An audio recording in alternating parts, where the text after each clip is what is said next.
Bueno, ¿qué tal? Gracias a todos por venir, por acompañarme en la última sesión del día de hoy.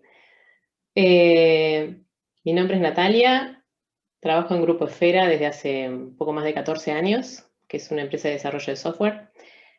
Trabajo como desarrolladora y en todo este tiempo tuve la oportunidad de participar en múltiples proyectos para múltiples clientes en diferentes contextos y con diferentes tecnologías.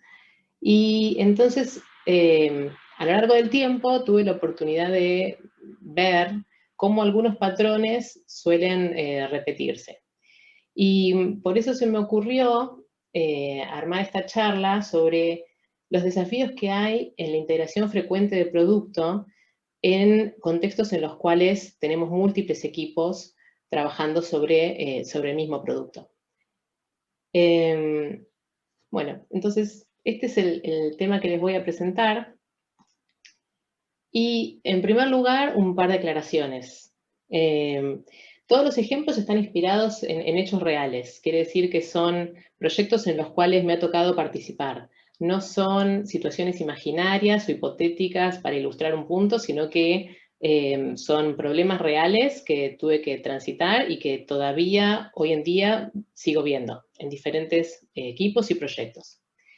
Y esta charla va a ser más un catálogo de problemas que de soluciones, ¿sí? O sea, tiene la intención de visibilizar problemas comunes, causas comunes de demoras en las integraciones, pero lamentablemente las soluciones o consejos que yo pueda presentar, si bien son experimentos que probamos en diferentes equipos y que tuvieron buen resultado, no son recetas mágicas ni son soluciones infalibles que se puedan aplicar en cualquier contexto. Y probablemente tampoco sean cosas demasiado novedosas, sino que seguramente son temas comunes de la agilidad que les van a resonar, que les van a parecer conocidos. Y bueno, pero en algunos contextos suele ser como la solución más apropiada. Bueno, entonces, primero especifiquemos un poco de qué contexto estoy hablando. Estoy hablando de proyectos en los cuales tenemos un escalamiento de equipos, es decir, que tal vez inicialmente hubo un único equipo trabajando, pero a medida que pasa el tiempo, y porque el backlog lo permite, aparece al menos otro equipo. Podrían ser múltiples equipos, pero si queremos simplificar el problema, pensarlo de manera más fácil, podemos asumir que existen solamente dos. Y eso ya plantea ciertos inconvenientes. Los dos equipos, o N equipos, trabajan sobre el mismo producto y sobre el mismo repositorio de código, o repositorios, ¿sí? Hay un backlog compartido, es decir, que hay como una dirección para todos los equipos que es común, ¿sí? Una dirección estratégica común a todos los equipos. Y hay también un MVP definido, ¿sí? O sea, hay como un recorte del alcance, ¿sí? Podemos asumir que es un backlog razonable, ¿sí? También estamos hablando de contextos en los cuales hay integración continua y despliegues automatizados, ¿sí? O sea, una cierta madurez en el desarrollo de este producto. Y necesariamente la arquitectura del producto incluye por lo menos dos componentes. Podrían ser N, pero para simplificar el problema, de nuevo, pensemos en un modelo en el cual hay solamente dos, y si queremos ponerle nombre, podemos decir que uno se llama frontend y uno backend, y que seguramente las tecnologías que van a estar involucradas van a ser diferentes para estas dos partes de un mismo producto. Bueno, los equipos intervinientes en este proyecto, comienzan a repartirse la construcción del producto por partes. O sea, en nuestro ejemplo tendríamos un equipo trabajando sobre el frontend y un equipo trabajando sobre el backend. ¿Y por qué pasa esto? Bueno, puede pasar por múltiples motivos. Puede ser porque se quieren evitar las colisiones en las modificaciones del mismo código. Y no estoy hablando solamente de ahorrarse el problema de hacer un merge, sino que en proyectos en los cuales el producto cambia constantemente, cambia muy rápido, es posible que las modificaciones sean en direcciones opuestas. Si se quiere evitar eso, se quiere evitar que un equipo haga una modificación en un sentido y el otro tenga que deshacer eso para ir en una dirección contraria. Entonces, por ese motivo, se decide, bueno, no, un equipo va a tocar el frontend y otro va a tocar el backend, por ejemplo, en nuestro ejemplo simple. Puede ser también porque se quiere aprovechar la experiencia o los skills de determinados miembros de un equipo. Por ejemplo, podría ser que el backend está desarrollado en C# y yo tengo un equipo formado por seniors que saben de C#, entonces ese equipo va a tocar solamente esa parte del producto. Y después tengo gente que sabe mucho de desarrollo frontend y se va a encargar de otra parte del producto. También puede ser que esta división del producto en partes, o sea, que digamos que los equipos se asignen la construcción de diferentes partes, sea para facilitar la organización del backlog. Esto puede darse, o sea, porque sea quien sea como sea que se haga esta división, es necesario hacerla con determinado criterio. Yo tengo un backlog muy grande y de alguna manera tengo que definir qué historias van para un equipo y qué historias van para otro, ¿sí? Quien quiera que tome esa decisión puede que vea simplificada esa tarea, sí puede decir, bueno, todo lo que tiene que ver con esta parte la va a hacer tal equipo y todo lo que tiene que ver con este otro componente la va a hacer otro. Y otro de los motivos también muy común es que es posible que una de las partes esté bajo el control de otro proveedor. Digamos, alguien ajeno, podría ser externo o podría ser otro equipo de la organización, pero con el cual no existe la misma distancia, sino con el que existe mayor distancia. Y las interacciones serían exactamente las mismas, ¿sí? O sea, hay otro equipo desarrollando otra parte con la cual el producto tiene que comunicarse. Bueno, entonces todo esto que yo estoy describiendo es un contexto alternativo a los slices verticales, ¿sí? O sea, ¿a qué me refiero con slices verticales? Me refiero a que suponemos que los componentes de esta arquitectura pueden dibujarse, pueden ubicarse en diferentes capas de abstracción.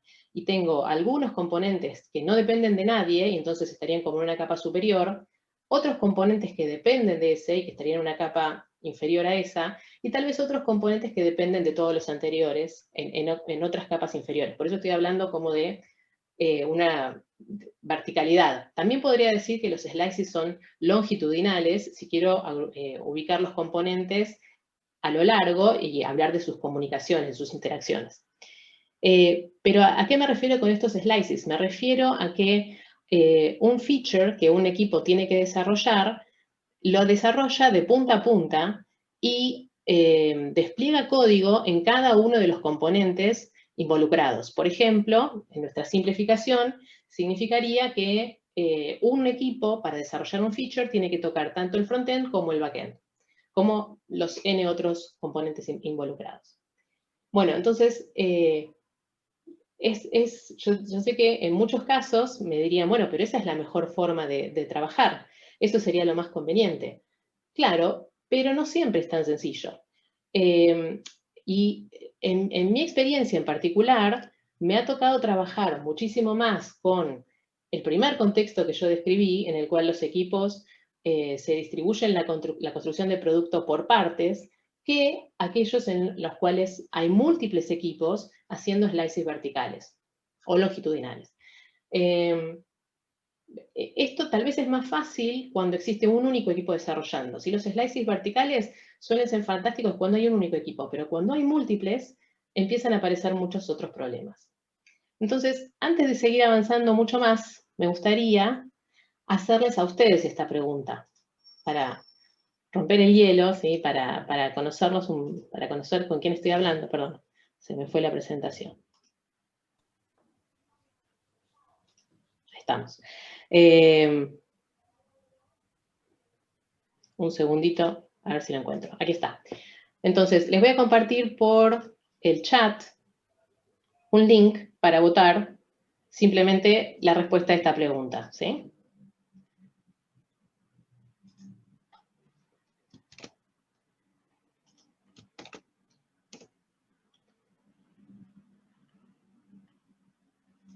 Ahí estaría el link.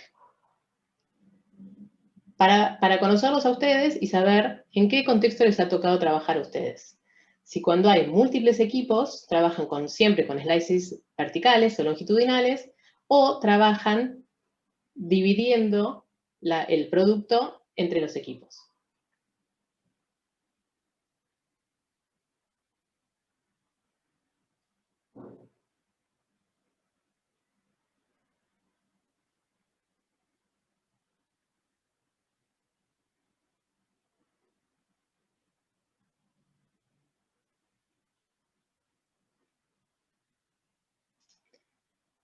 ¿Falta alguien votar? A ver. Miren qué bonito el gráfico. 50-50. Qué interesante. ¿Lo ven, no? Los resultados. Sí, sí, sí. Perfecto. Bueno, yo voy a estar hablando de este contexto, ¿sí? Del 50% de los casos. Y la pregunta que nos queremos hacer en estos casos es, cuando hay múltiples equipos trabajando en diferentes partes, queremos resolver una integración frecuente. No estoy hablando de que exista una única integración de estos componentes en todo el proyecto, así que seguro eso va a fallar, ¿sí? No estoy hablando de eso, no. Estoy hablando de múltiples integraciones a medida que se va construyendo el producto, se va construyendo por partes, y los equipos tienen que contribuir esas partes, y esas partes tienen que integrarse para que el producto funcione. Y mi pregunta es, bueno, ¿y por qué esa integración se demora? ¿Por qué esto es tan frecuente, tan común? Y lo que quiero hacer es tratar de identificar ciertas causas típicas que he visto repetirse en múltiples proyectos, y también preguntarles a ustedes si se sienten identificados con esas causas. Y también proponer un poco cuáles fueron las recetas, cuáles fueron los experimentos que probamos en esos casos. Entonces, la causa número 1, que he visto con mayor frecuencia de por qué se demoran las integraciones, es cuando existe una fuente de requerimientos oculta.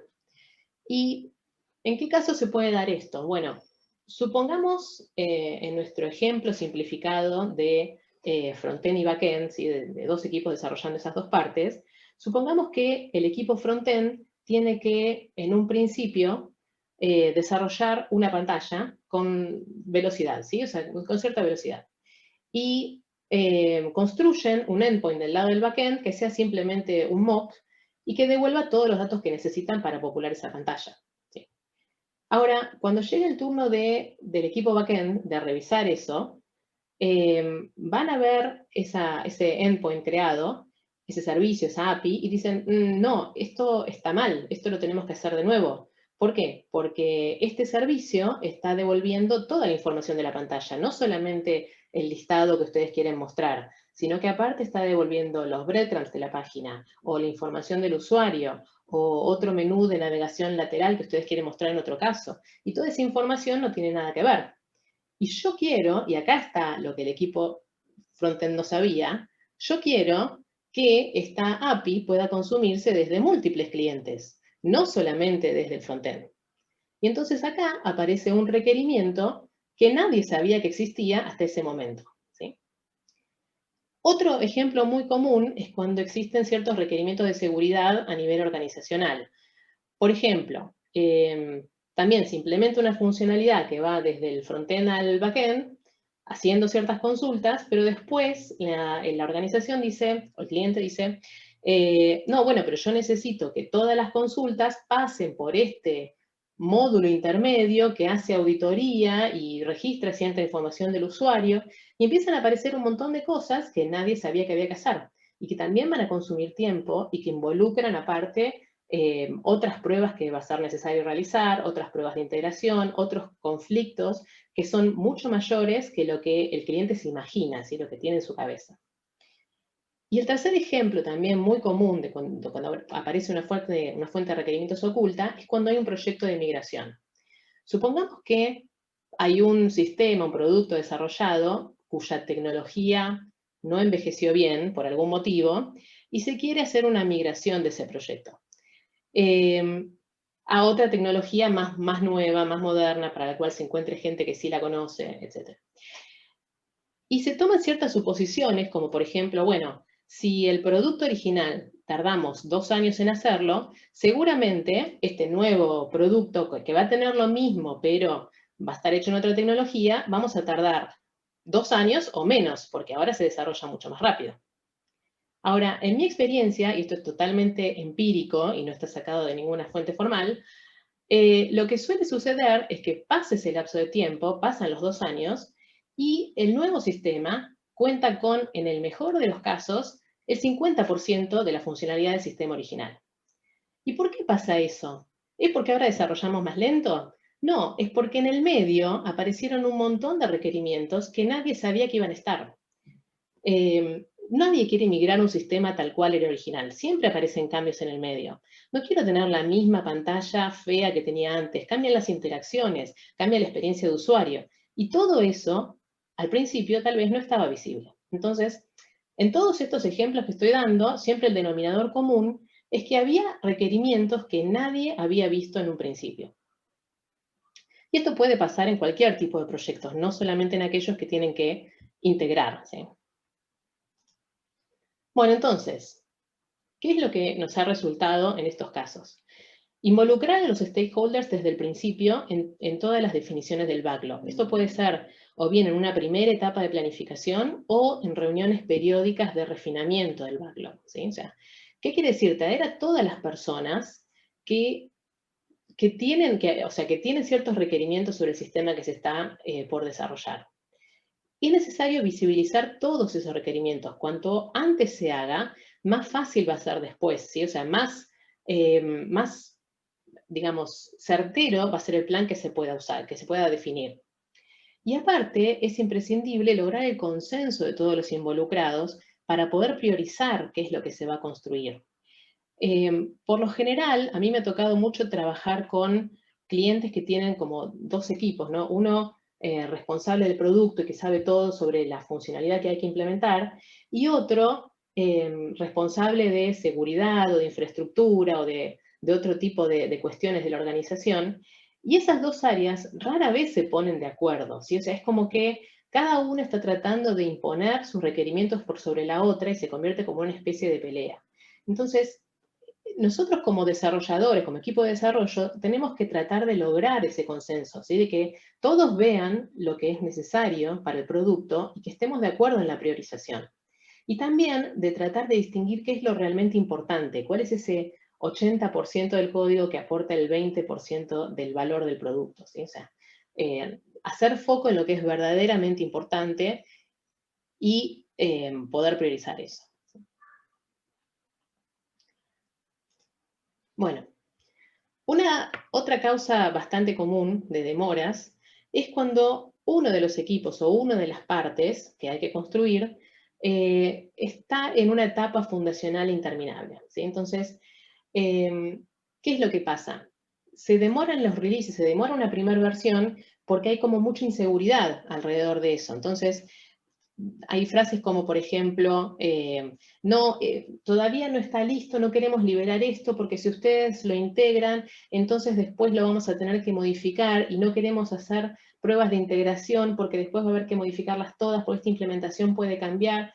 Y entonces hay como mucha inseguridad y mucha reticencia y no se quiere terminar de liberar nunca una primera versión y eso obviamente retrasa la creación de productos, ¿sí? Porque si falta una parte, no contamos con el producto completo. Entonces, ¿qué hemos intentado hacer en estos casos? En primer lugar, que los experimentos sean acotados, o sea, poner un límite de tiempo estricto. Es necesario experimentar. En algunos casos no se sabe cuál es la tecnología que se va a usar para un determinado componente y se quieren experimentar diferentes alternativas. Fantástico, pero todo eso debería darse como en el marco de un spike que pueda abrirse, probarse, explorarse y después en algún momento o bien fundirse, inmergerse a la rama principal o darse por finalizado, ¿sí? O sea, o cancelarse. O sea, pero siempre dentro de un marco de tiempo acotado. Siempre tenemos que tener foco en tratar de cerrar la integración. Y después, por otro lado, el cambio de dirección tiene que ser fácil, no tiene que ser difícil. O sea, ¿cuál es el problema de hacer algo y después modificarlo? Todo eso tiene que ser fácil. Y para que ese refactoring sea fácil, para que esas modificaciones sean fáciles de hacer y que no se consideren perjudiciales o demasiado riesgosas, es necesario que exista todo un arnés de pruebas automatizadas que me faciliten ese refactoring. Cuantos más pruebas tenga que me garanticen que puedo, digamos que puedo hacer una regresión, más fácil me va a resultar, ¿sí? O sea, perdón, estoy viendo que hay algunos chats y me cuesta mucho, tengo como muchas pantallas acá. ¿Hay alguien que quiere comentar algo? No, yo ahí nada más tiraba que usar feature toggles te puede ayudar a hacer experimentos con bajo riesgo, porque cualquier cosa que el experimento salga mal, tac, volvés atrás y sin tener que sacar una nueva release ni nada, volviste y estás en una situación segura de nuevo. Solo eso. Muy bueno. Bueno, si pasemos a otra causa común de demoras en las integraciones, que es cuando existe una dependencia en alguno de los equipos o en todos de un especialista, ¿sí? Entonces, esa persona que probablemente cuenta con poca disponibilidad se convierte en una causa de retraso para el release de un equipo, ¿sí? O sea, el equipo siente que sin esa persona no pueden terminar determinada parte, ¿sí? Determinada configuración o implementación, y ese release se retrasa. Bien, ¿qué alternativa nos queda a esto más que tratar de compartir el conocimiento? ¿Sí? Entonces, para compartir ese conocimiento entre todas las personas del equipo, es necesario trabajar para eso. Hacer pre-programming, por ejemplo, hacer capacitaciones estrictas o menos formales, rotar los roles, por ejemplo, que no sea siempre la misma persona la que construye las pantallas, sino que sea que puedan ser diferentes personas las que hacen esto, y aceptar que todas estas actividades a veces pueden tener un ritmo más lento, pueden traducirse en un ritmo más lento para el equipo en un principio, ¿sí? Pero la idea es evitar que exista un especialista que retrase todo el release, ¿sí? Y otra de las ventajas de esto es que también es muy común pensar que cuando una persona nueva o diferente, digamos, del especialista tradicional y con experiencia se encarga de determinada cosa, suele traer demasiadas preguntas, cuestionamientos, disidencias, y es muy común la frase de no, por favor, no preguntes esto ahora, esto se hace así, siempre se hizo así, no lo cuestiones porque tenemos que avanzar porque si no perdemos tiempo. Y a veces estamos perdiendo, cuando hacemos eso estamos perdiendo la oportunidad de repensar el problema bajo otra óptica. A veces no siempre hay que resolverlo de una determinada manera. Puede ser que existan otras formas que todavía no vimos. Entonces, es también como una herramienta para el crecimiento. Otra causa común de demoras en las integraciones es cuando no hay acuerdo entre los equipos sobre la automatización de pruebas. Pero no me refiero a automatizar sí o no, ¿sí? Eso no está en discusión, sí se automatizan las pruebas, pero no hay acuerdo sobre qué tipos de pruebas automatizar. ¿Hacemos más pruebas unitarias o hacemos más pruebas de integración? ¿O cómo hacemos las pruebas de integración? ¿O cómo resolvemos las pruebas de aceptación?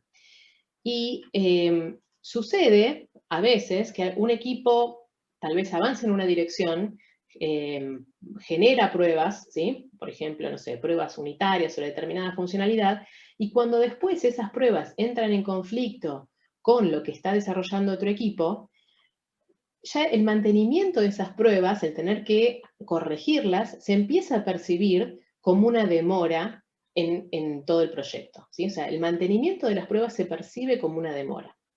No sé si esta situación les suena. Yo lo he visto muchas veces, por lo general, del lado de los product owners.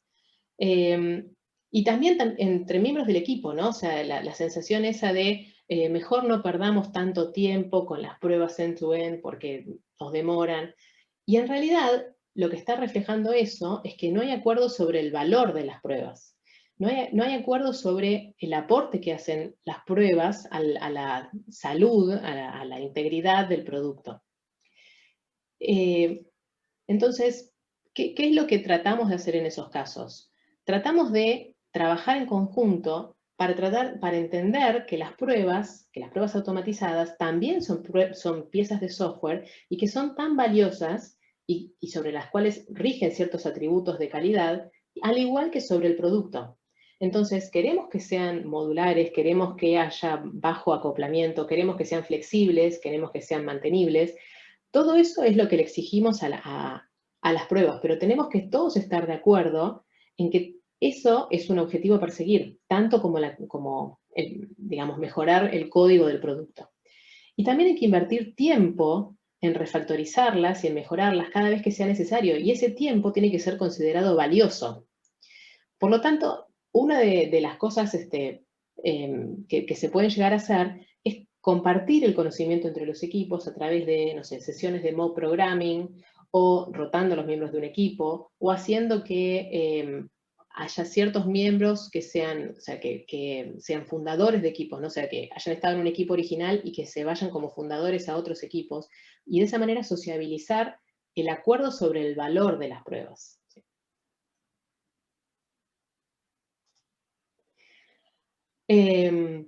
Bueno, otra causa muy frecuente de demoras en las integraciones es cuando no existe un límite o cuando el límite es muy difuso para el criterio de Dan para uno de los equipos. Y esto se da, por lo general, cuando supongamos dos equipos empiezan a trabajar en modo cliente-proveedor.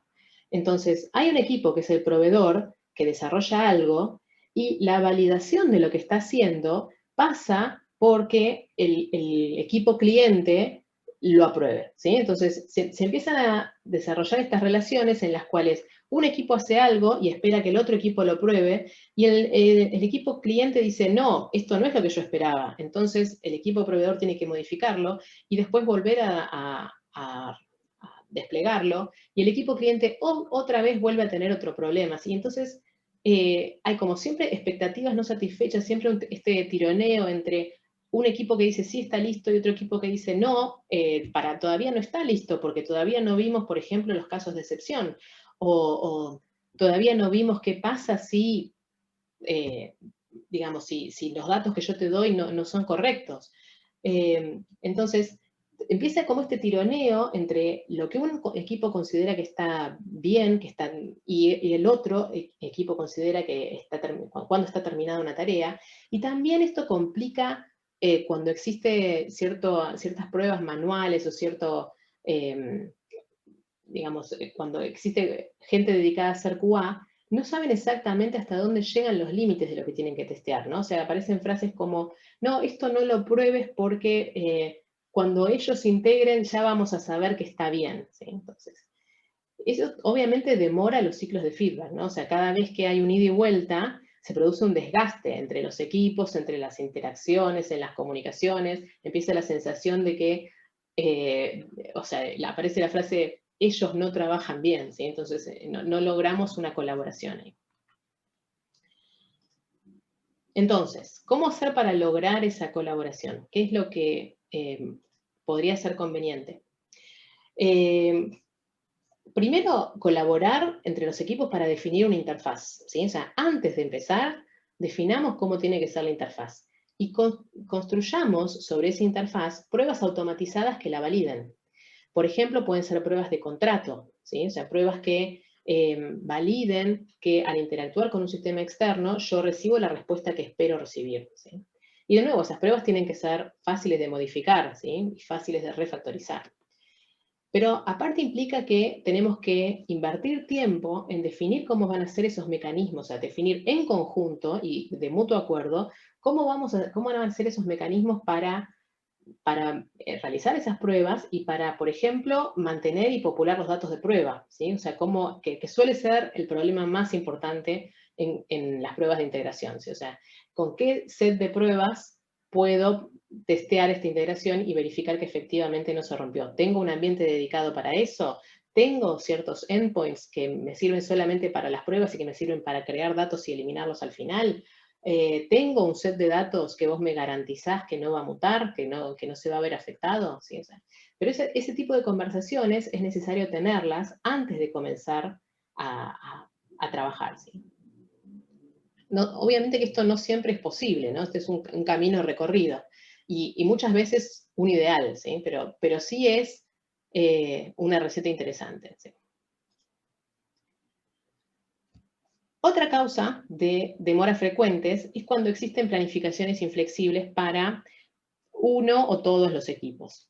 Entonces, ¿qué pasa cuando hay algo que modificar? O sea, si todos los equipos están saturados de tareas urgentes, no hay lugar para que entre nada nuevo, ¿sí? Si el backlog está escrito en piedra, entonces, lamentablemente no se pueden atacar algún problema puntual que puede tener el otro equipo y que podría colaborar hacia lograr la integración. Entonces, en esos casos necesitamos que digamos, que lo que se solidarice, lo que se visibilice, es cuáles son las prioridades de las tareas que tenemos. Una estrategia interesante para probar es agrupar a las historias de usuario en épicas y que esas épicas estén alineadas con los objetivos de negocio y que esas épicas sean las que se prioricen. Entonces, o sea, en lugar de estar tratando de cerrar pequeñas historias, tenemos que estar tratando de cerrar épicas, ¿sí? Porque esas son las que tienen valor para el negocio.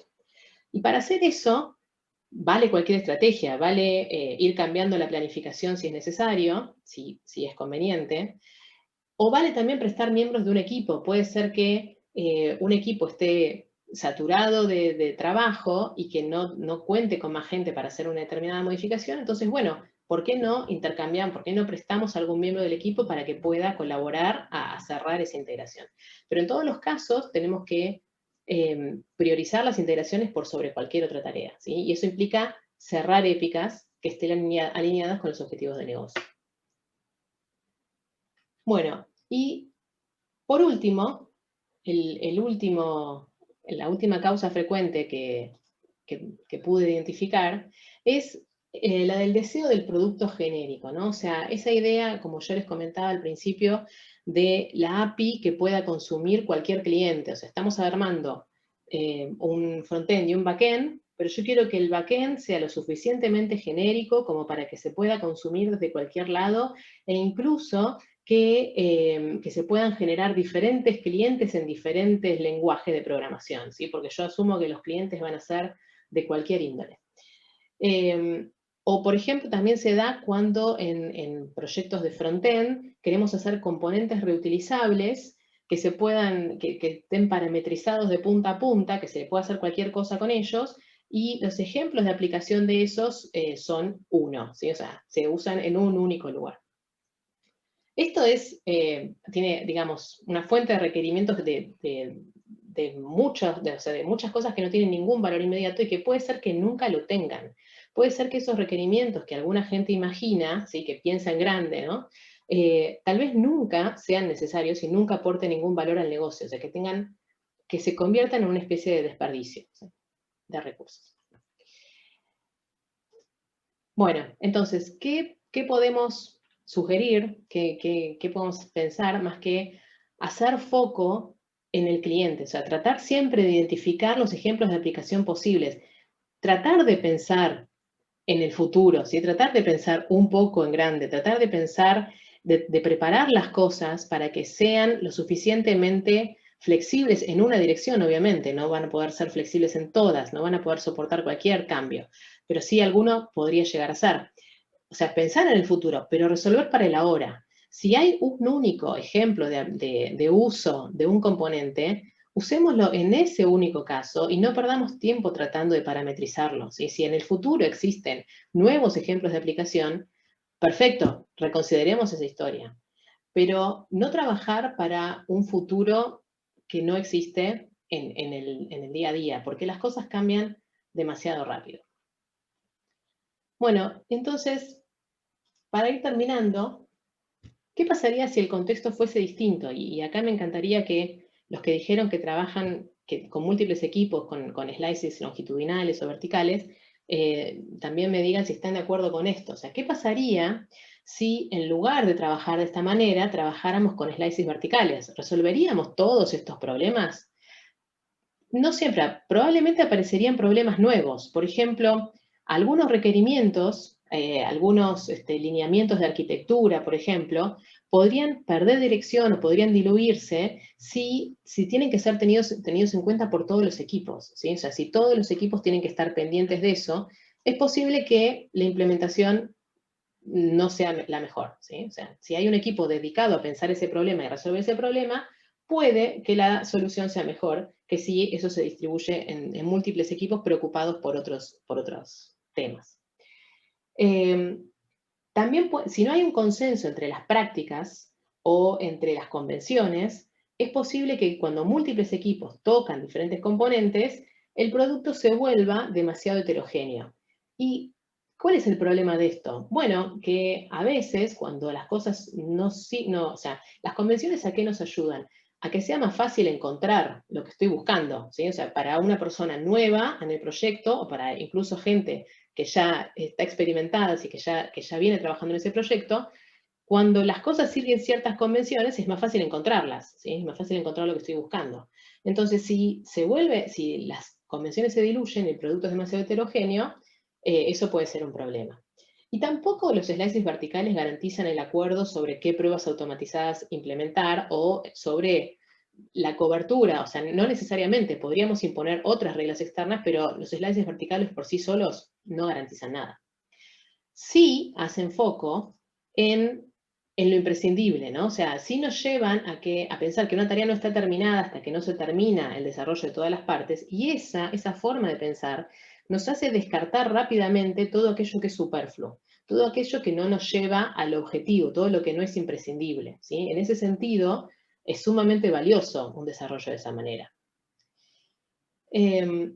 Bueno, entonces, para terminar, o sea, ¿cuál es la conclusión de todo esto? Bueno, yo me quedo con que para mí una de las cosas más valiosas de los procesos ágiles es la retrospectiva, porque esa es la forma de tratar de entender qué es lo que está pasando y tratar de pensar soluciones, que pueden ser algunas de estas que yo mencioné o puede ser cualquier otra. Pero sin la retrospectiva no podríamos llegar a eso. Bueno, y ahora sí me encantaría que me cuenten ustedes cuál fue su experiencia y si coinciden, si están de acuerdo con alguna de las cosas que marqué o si están totalmente en desacuerdo, también me gustaría saberlo.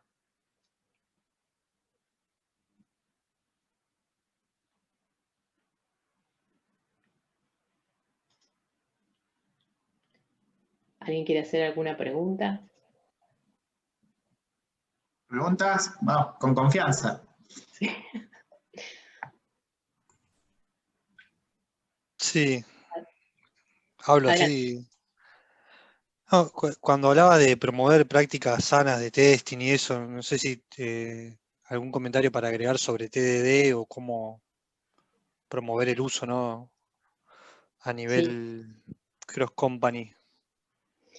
Y en mi experiencia lo que más funciona en ese caso, aparte de hacer talleres, ¿no? O sea, de cursos de TDD y de explicar, digamos, la teoría, aparte de eso, es hacer pair programming, ¿sí? O sea, trabajar en conjunto, o sea, que exista gente que impulse esas prácticas en la organización y trabajar en conjunto con otra gente que no las conoce para fortalecer eso. Sí, sin duda TDD es una práctica sumamente valiosa. Y también lo que serían las pruebas de aceptación, o sea, o llevar eso a BDD, a desarrollar las pruebas de aceptación antes de la funcionalidad. Eso es una de las prácticas que más valiosas nos resultan actualmente, sí. Ahora, Natalia, cuando haces BDD y tenés los equipos así, un equipo de backend y un equipo de frontend, ¿cómo se orquestan, digamos, entre los dos? Porque uno hace la prueba y hay otro equipo y después se la pasa al otro equipo. ¿Cómo te ha funcionado en esos casos? Mirá, en el proyecto en el que estoy ahora, ¿qué es lo que está pasando actualmente? Está pasando que las pruebas de aceptación están del lado del frontend, digamos. Entonces es como que hay un equipo que es el dueño de esas pruebas. Y todos estos problemas que yo les comentaba, ¿no? que el mantenimiento de las pruebas parece ser como una demora, se dan en ese contexto. O sea, cuando el equipo backend, digamos, por decirlo así, rompe algo y de repente se rompe una prueba de aceptación, obviamente que nosotros sonamos la alarma, ¿no? O sea, que todo el mundo ve el problema, pero al final la responsabilidad suele recaer sobre el equipo frontend de tratar de hacer que esa prueba vuelva a funcionar y hacer lo necesario, empujar que esa prueba vuelva a funcionar. En el equipo, digamos, en el proyecto en el que estoy ahora, está como muy dividido eso, ¿no? O sea, como la responsabilidad está muy volcada hacia un lado más que del otro. Lo que sí hay del lado del backend son pruebas de integración diferentes de las pruebas de aceptación. No sé si alguien quiere compartir una experiencia diferente. Me encantaría escuchar. Yo tengo una pregunta para hacerte. Sí.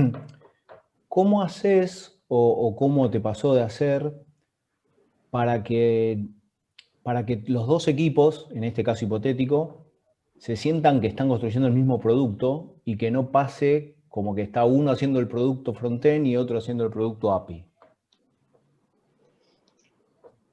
Qué difícil, porque si las pruebas de aceptación son compartidas, o sea, sí, para mí es fundamental eso, ¿no? O sea, las pruebas de aceptación determinan qué es lo que tiene que hacer el producto, y en esas pruebas no importa si la implementación está en tal o cual componente, no interesa eso, lo que interesa es que, dado una determinada interacción con el usuario, la respuesta sea tal.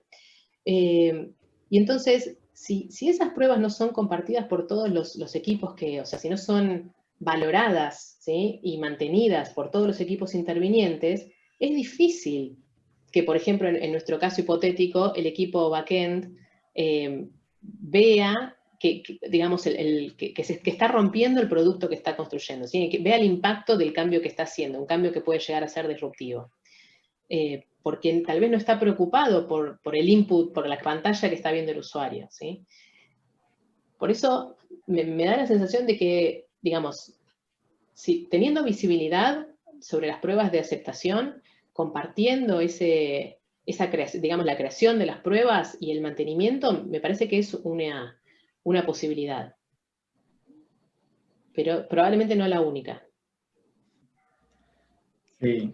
Es interesante cómo hay un montón de fuerzas que tironean, digamos, el hecho así de trabajar con features, desde el arranque de toda esta división entre frontend y backend.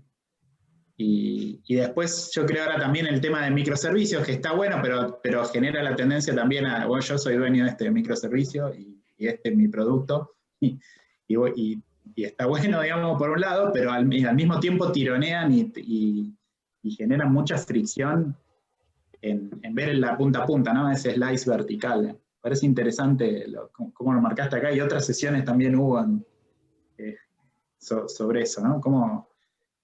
Me hace acordar un poco lo de la cultura sigue la estructura, ¿no? Y si los equipos están estructurados entre frontend y backend, he estado ahí, digamos, también, a veces no queda otra, pero cómo te afectan un montón, afectan muchísimo. Sí. Interesante la conversación. Hola, buenas noches. Mi nombre es Nora, quería compartirles mi experiencia. Yo soy analista funcional y Scrum en una empresa que hace software para sistemas de salud. Mi experiencia es que los equipos están conformados por frontend y backend. Entonces, cada uno hace sus pruebas individuales, pero hay un tester que hace las pruebas integrales. Entonces, nosotros dentro del sprint integramos todo y no pasa esto de tener una lucha de quién hace qué cosa y si yo cierro o no cierro, porque son parte del equipo.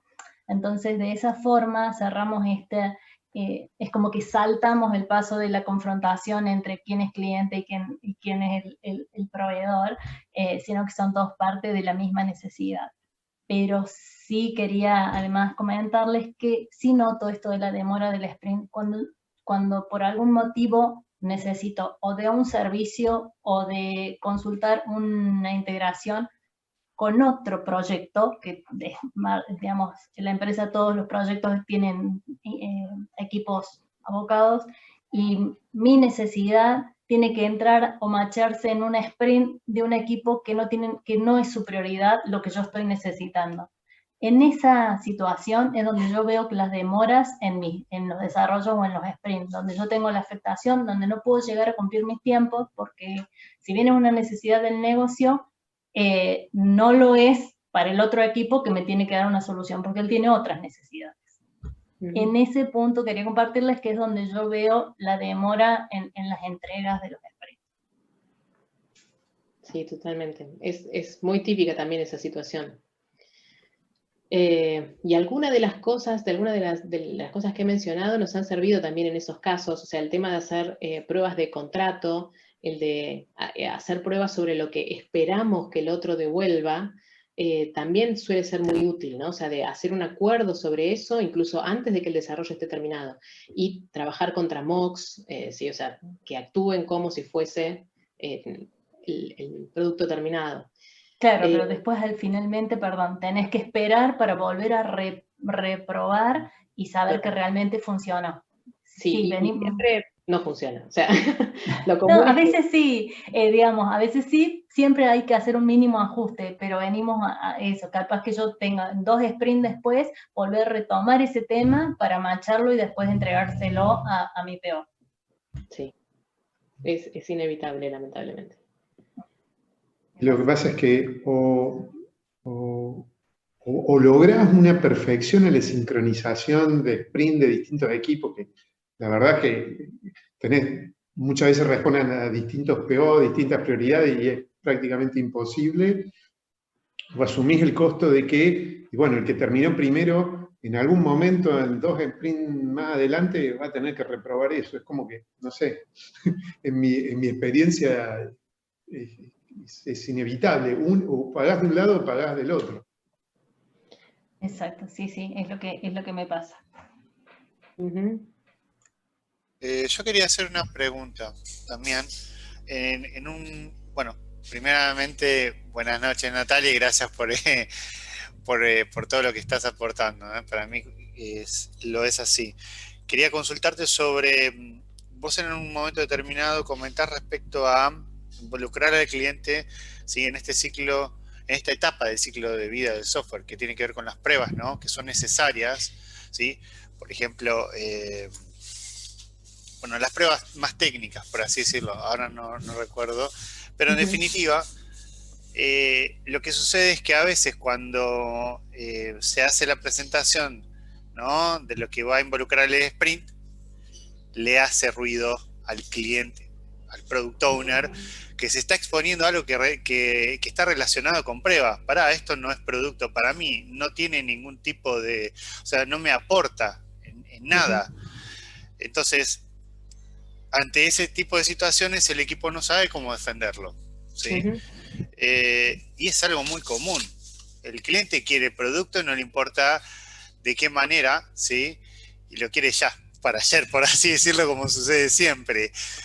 Y no mide las consecuencias, ¿eh? Más de una vez me encuentro yo en hablar con equipos y, bueno, trabajar el tema de cómo especificar al cliente lo que conlleva, ¿no?, saltarse este tipo de pasos, ¿no? Pero bueno, es algo bastante difícil, hay mucha resistencia, esto es lo que observo yo. En esos casos, como si es que tuviste la oportunidad, ¿sí?, de trabajarlos, ¿qué resultados tuviste? ¿Qué experiencias tuviste vos? Sí, sin duda es necesario convencer al cliente, ¿sí? O sea, esas conversaciones es necesario tenerlas. Pero para mí es conveniente pensar que el software que uno va a construir incluye tanto aquello que yo necesito implementar como las pruebas. O sea, las pruebas son una parte fundamental. Entonces, nosotros por lo general no solemos dividir en tareas diferentes lo que voy a hacer de la prueba, ¿sí? O sea, para nosotros es todo lo mismo. O sea, lo que vamos a desarrollar es este listado, pero no tengo una tarea para el listado y una tarea para las pruebas de integración o lo que haya que hacer de ese listado. Es todo lo mismo. Y tal vez esa historia es mucho más grande que lo que el cliente puede ver y puede ser que pregunte y que diga, pero ¿por qué esta historia cuesta tanto? ¿Sí? O sea, pero bueno, ahí es donde uno tiene que explicar que para que eso que uno va a hacer tenga suficiente calidad, es necesario codificar otras cosas aparte de la implementación. Pero esa es una tarea también constante, ¿no? O sea, digamos, de evangelización, si quieren, ¿no? De ir convenciendo al cliente paulatinamente. Para mí es preferible igual cuando, digamos, cuando no visibilizamos las dos caras, ¿no? Cuando no le das la posibilidad al cliente de decir, las pruebas dejémosla y las hacemos después. Eso no puede ser una posibilidad, ¿sí? Esteban levantó la mano. Sí. No, te quería preguntar de curiosidad, vos mencionaste pruebas de contrato. Sí. Si esos contratos son sobre servicios internos, sobre el backend o sobre servicios externos también. Claro, sí, sobre cualquier integración, sobre cualquier API con la cual integremos. Nos suele funcionar, o sea, nos suele servir particularmente cuando es una integración con un servicio externo, ¿no? O sea, cuando hay como mucha incertidumbre sobre qué es lo que puede devolver el servicio, y si eso puede llegar a cambiar a lo largo del tiempo sin ni siquiera avisarnos, ¿no? O sea, una situación bastante común, que la interfaz cambie y no haya ningún aviso, y de repente se rompe nuestra funcionalidad. Entonces, esas pruebas de contrato hechas contra una interfaz que nosotros definimos, nos garantizan que si hay algún cambio, podamos visibilizarlo rápido, ¿sí? Buenísimo. Y un pequeño follow-up sobre eso. Primero, digamos, esas pruebas sobre servicio externo, ¿qué tan frecuente las corren? Si es con la misma frecuencia que las pruebas internas. Y la otra, digamos, bueno, ¿qué pasa cuando se rompe? Digamos, siempre queda la pelota de arreglarlo del lado del que escribió el test, o hay ahí una negociación con el proveedor de que cambiaron la API, digamos. Depende siempre de las circunstancias. Depende de quién asuma esa responsabilidad, obviamente. Y con respecto a qué tan seguido se corren, bueno, lamentablemente también depende de las circunstancias, depende de si hay algún ambiente en el cual se puedan ejecutar las pruebas, del tiempo que tarda la ejecución de esas pruebas. Cuando tardan demasiado, sí, a veces se hacen una vez a las 3 de la mañana, una vez por día. Sí, la verdad es que los ejemplos son muy variados como para establecer alguna regla general.